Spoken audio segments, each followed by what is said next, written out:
This thing's got the whole internet in all a tizzy, and you guys have been going on and on about it, so well, let's find out if it's any good.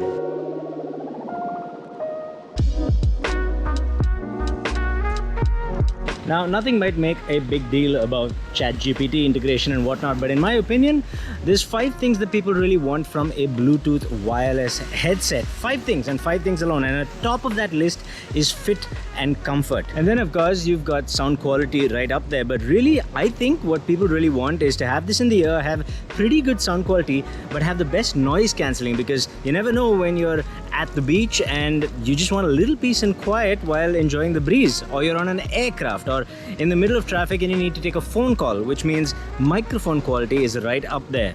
And then comes transparency mode, which people talk about, but I really don't think it matters that much. What I think matters more is battery life. So on these 4 or 5 really important things, we'll be assessing how good the Nothing Ear A is, and then we'll talk about all the nice to-haves.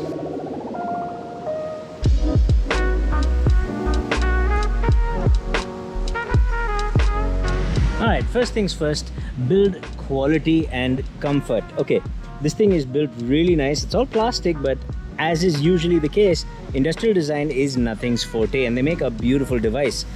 From a comfort point of view, I think this is probably the best one amongst their lineup because it's so pocketable, it's so small. I love it. Just one thing, you can't one-hand this, just like you can with the AirPods Pro. This one you can't. You've got to sort of use both hands to open the case. And because the base of the case is a little inset, it can be a little hard to get a grip on one side to open it up. So it's a little bit fiddly to open up. Basically, you've got to feel for the little notch and then open. Once you do get it open though, inside you've got the 2 earbuds. And what I love about this is they've got the red and black dots on the earbuds to tell you which ear they go into. Now, what's even cooler is if you remove the earbuds, inside the case is even larger red and black circles to tell you which earbud goes in which position, which, let's be honest, we've all had a bit of confusion with many earbuds on that, and I like that they've made all this a lot easier. It's the small things that make a huge difference, in my opinion.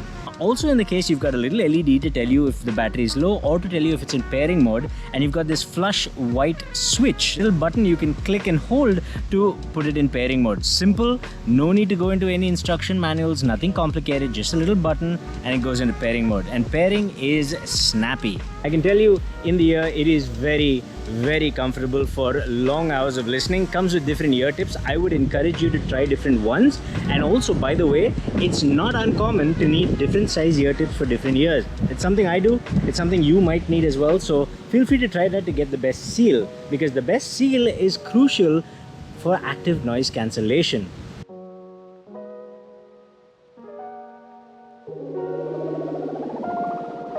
Okay, so when I got these, it was a day before I was going on vacation, and I was thinking, oh my god, I'm not gonna have enough time to actually measure the noise cancelling performance and compare it. But hang on a second, I'm going on a plane. Most people use these things on planes to cancel noise, and what better place to test out noise cancelling than on an actual aircraft? So I did. I took my measurement microphone, I took my laptop, and I took my artificial freaky ear on a stick thing. I was kind of waiting for someone in security to totally freak out about that, but nobody batted an eyelid. Apparently having body parts in your bag is a non-issue. So I got to work. First thing I did was measure the ambient sound, isolated the microphone using blankets as best as I could, measured the ambient sound, and this is what that looks like. Now, if you're seeing a graph in front of you, don't worry, I'm going to make it super simple, relax. The next thing I did was slap on one of these babies onto the artificial ear and made a bunch of measurements and averaged those measurements out. Then 2 hours later, I did the same thing again just to make sure I wasn't messing up and getting wrong measurements for some reason. And this is what I found. This is the ambient sound mode.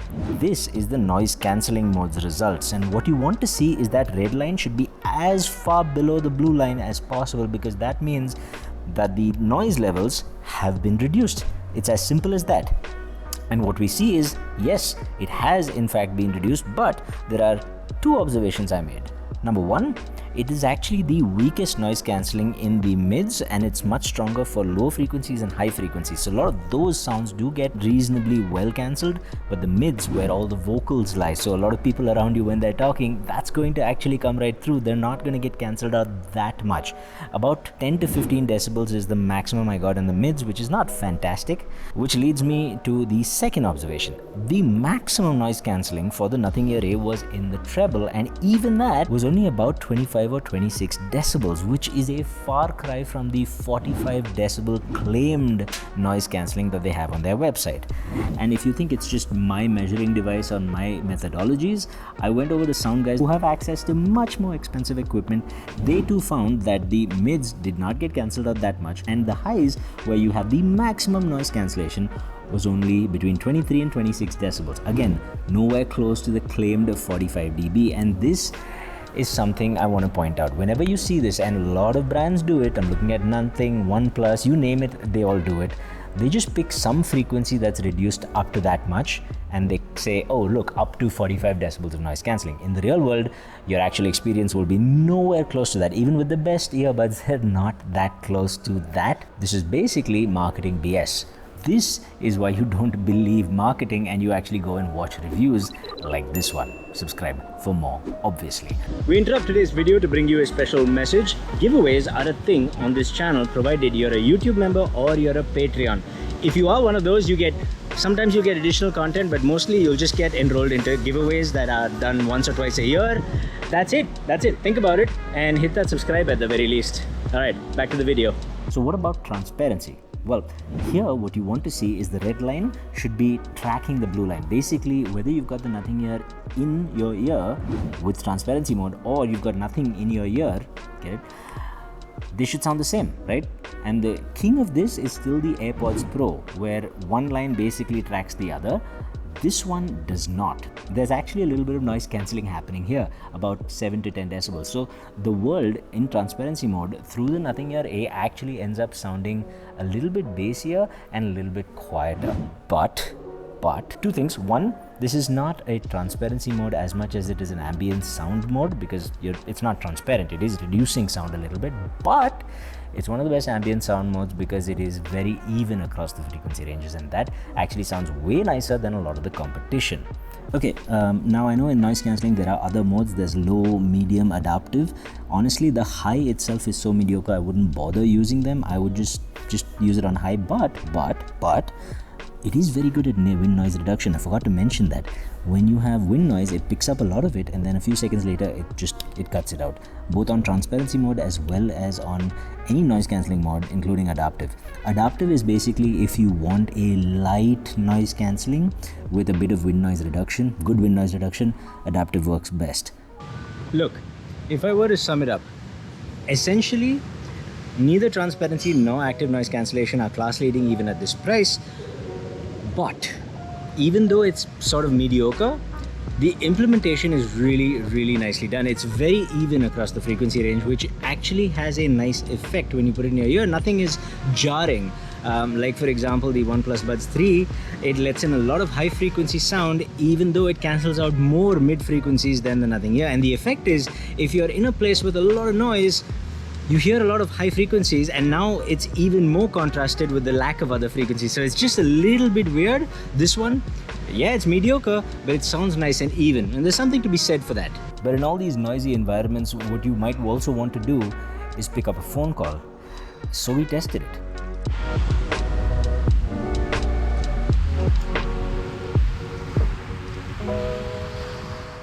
Okay. So this is the Nothing Ear A on an aircraft. I tried to find the noisiest part of this aircraft, but honestly, it's a pretty quiet aircraft. And it's really cool because it has a bar. This is the Airbus A380, and it's kind of nuts. But more importantly, can you hear me clearly and over the aircraft noise? Is it cancelling out the aircraft noise, which I think it might be, because it seems to be really good at steady background noise. And my voice should sound reasonably natural, in my opinion at least. But what do you think? Okay, so you're listening to the Nothing Ear A, and we're on the beach. It's not that breezy, but there is a lot of noise from the waves, so at least that will be obvious. But let's talk about battery a little bit, shall we? Battery life is kind of awesome on this thing. It'll give you a full 10 hours with everything off, of course, but more importantly, with ANC on, I swear to God, I got 8 hours, maybe 9 hours almost of battery life, which is crazy. Now, they claim 5.5 hours, but with LDAC off and with ANC on, I was able to get well over 7.5 to 8 hours consistently, which is kind of nuts. With LDAC on, yes, it goes down a little bit, but if I'm being honest, I don't hear too much of a difference with and without LDAC on. So yeah, you can get some pretty damn good battery life out of this.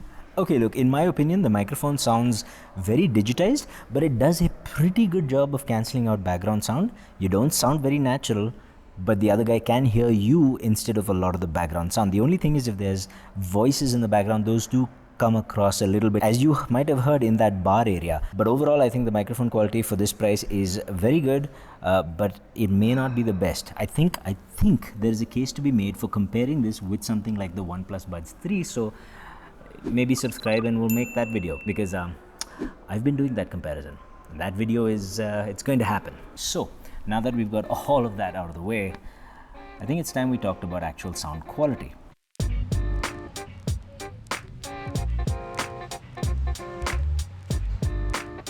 Okay, in a sense, I'm not going to go full audiophile here because there's no point. Essentially, for $100, this ticks a lot of the boxes. It's like the engineers went, okay, we need to do this to get basically good sound and leave it at that.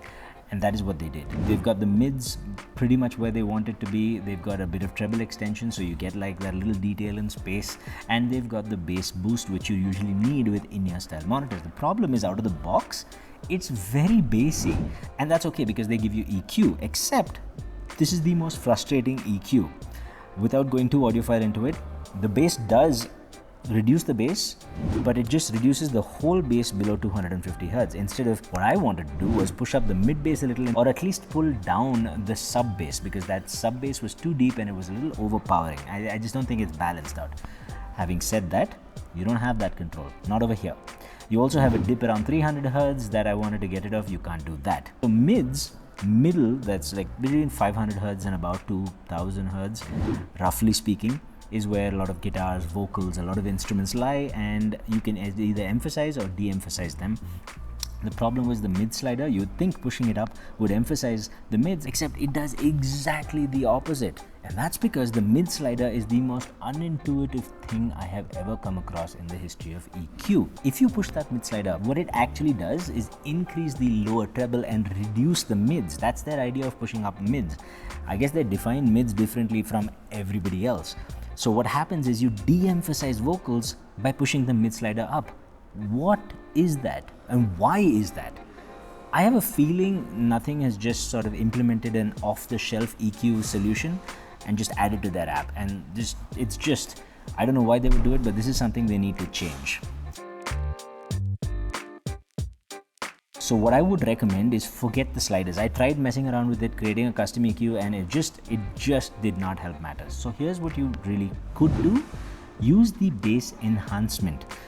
I kid you not, if you use the bass enhancement, turn it on, and you reduce the bass to, let's say, a level 2 instead of a level 3 or 4, that actually eases off the bass and makes it sound a little more relaxed and not as bassy and muffled. But also, what you could do is use the more bass preset. Alright, I have one other little quip. The presets, you can't select the preset and then go into the 3 slider EQ and tweak the preset. They just, that functionality is simply not there, which is weird. Why would you not have that functionality? But I guess it doesn't matter because the mid slider is so weird, it wouldn't even just, you know what? Just use the more bass preset, then go to bass enhancement and reduce that to a level 2 again. And honestly, that was a really nice sound signature. So here's the crux of it, right? I think the Nothing Ear A out of the box sounds very bassy, but if you use that bass enhancement slider, slide it down just by a notch, you get a sound that I think most people are going to be perfectly fine with and are going to really enjoy. You have bass, you have nice vocal forward signature, and you've got enough treble in there so you don't miss out on those little details in air and space and all those things. However, the EQ definitely needs a lot of help. And I will say, for $100, there are other options that are more capable. They might not actually be better tuned, but the drivers are more capable. The OnePlus Buds 3 is an example. I think the tuning is horrendous on that one, but when that thing reproduces bass, it's tighter, it's punchier, it's detailed, it's just better. The OnePlus Buds actually seem to use a better driver overall, which is why the OnePlus Buds 2 Pro, or the Pro 2 rather, is an incredible value pick in the budget realm right now. I've made a whole video comparing the Buds 3 and the Buds 2 Pro and a Buds Pro 2 video separately. Go check those, seriously, go check those videos out. Alright, so now we've gotten all the sound stuff out of the way. What about the other features? What about the nice to haves?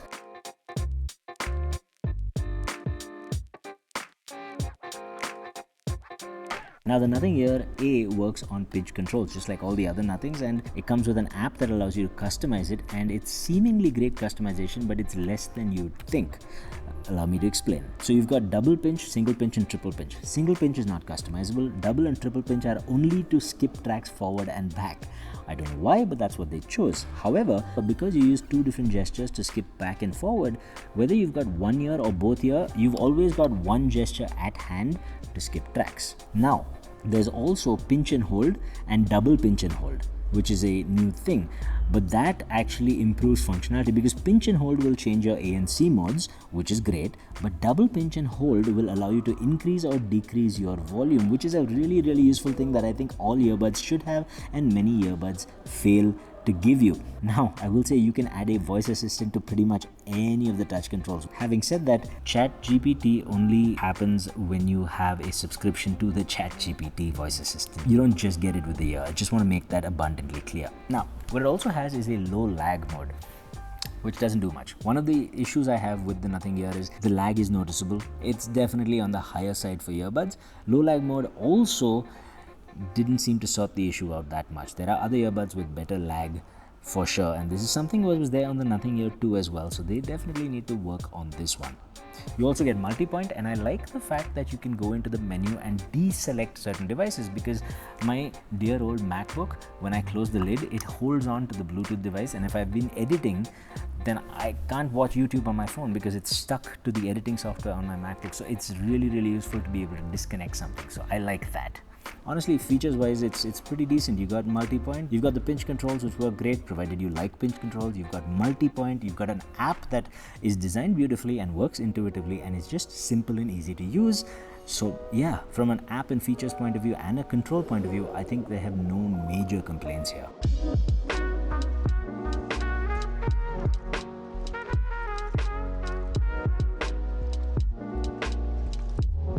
Look, if I'm going to sum it up, this device is mediocre in terms of sound quality, in terms of noise cancelling, in terms of transparency, a lot of things that matter. And mic quality, I mean, see for yourself.